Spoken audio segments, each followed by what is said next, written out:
With regard to the increase in the jobless claims benefits in America, you have to go back to the source, which is basically President Obama and how he panders to the Jewish bankers like Wall Street, like Goldman Sachs. Keep in mind that he received campaign contributions from Goldman Sachs.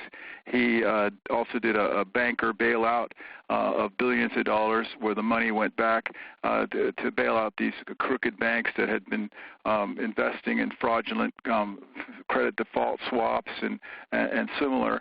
And the money did not go to the Americans on the street that could really use it.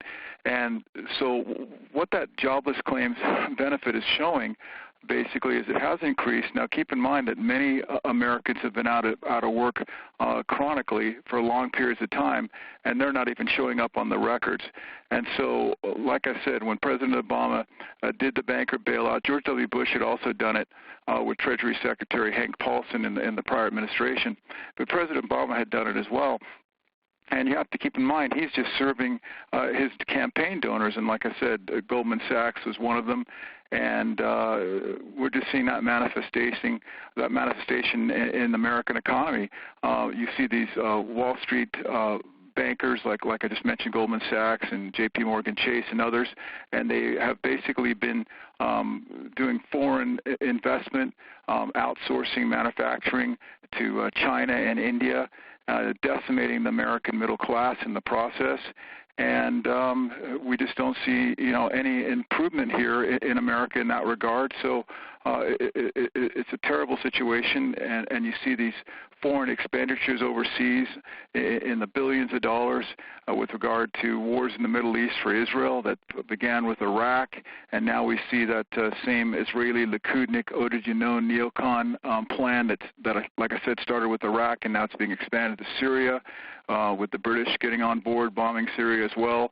Everybody wants to take down ISIS, but that's just a facade to go after President Assad in Syria in accordance with the rest of that Israeli Likudnik neocon plan for the region, which, like I said, has cost the American taxpayer billions of dollars and has resulted in a lack of money being spent on infrastructure here in the U.S., which could also provide jobs for the American public.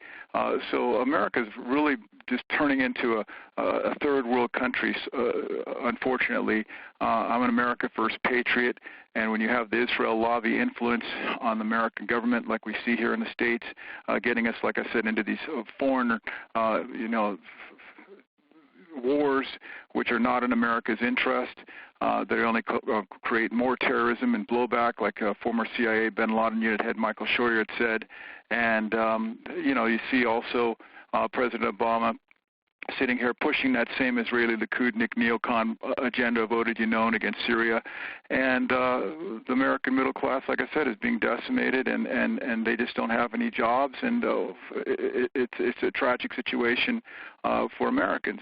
And Americans are the last to know, because not only do you have the Israel lobby influence for the wars overseas, but you also have the Jewish bankers on Wall Street in the financial district there that have been bailed out, like I said, and the money doesn't go down to the average American who needs it.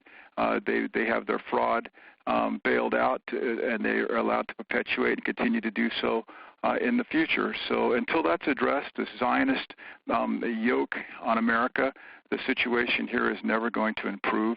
And all you see to keep the lower class now complacent is more food stamps for the people that can't work or aren't willing to work.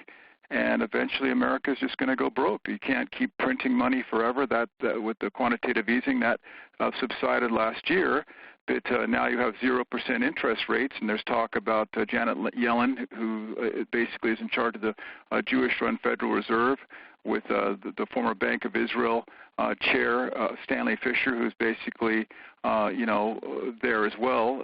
Janet Yellen is the front person for that. It's Stanley Fischer who's running the show. And, they've basically destroyed the U.S. economy with going back to the money printing and the 0% interest rates. And when they put the interest rates up, the bond market will crash, the real estate market will crash, and I just don't see a bright future for Americans, sadly, when I love America so much.